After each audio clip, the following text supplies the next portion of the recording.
Bago ngayong gabi, mahigit 500 pamilya ang naapektuhan ng sunog sa Intramuros, Maynila na umabot sa ika-4 na alarma.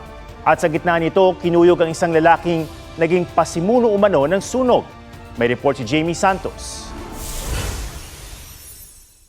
Nagngangalit na apoy at makapal na usok ang bumalot sa mga kabahayan sa Cabildo Street sa Intramuros, Maynila. Mabilis na lumaki at kumalat ang sunog na umabot sa ika-4 na alarma.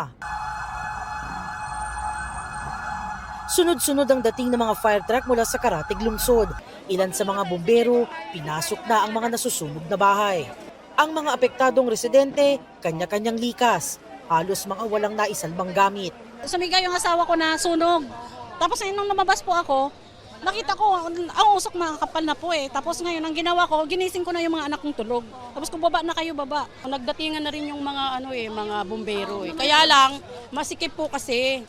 Oo, yung daanan, yung mga tao lang talaga makakadaan. Eh may mga naghahakot-hakot pa, nakakasalubong, kaya hindi masyado maano.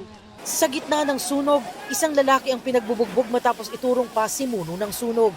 Wala pa siyang pahayag. Base sa mga constituent ko, talagang nakita nila na isa sa mga tao dito, sinadya talaga, sinunog talaga. Actually, ginulpi nga nila, hindi ko nga alam ngayon kung ano nangyari dahil pinakiusapan ko sila na wag saktan, nilabas namin ng mga pulis pero talagang kinuyog, lovers quarrel yan. Kalalaya lang nitong tao, yung asawa niya, yung babae, nag-asawa ng kapitbahay din, siguro nawala sa isip. Hawak na siya ng Manila Police District Station 5. Aabot ng 1.5 million pesos ang halaga ng pinsala. Kanina po napansin natin na malakas yung hangin. Then yung isa lang po yung fire hydrant natin dito sa area na ito.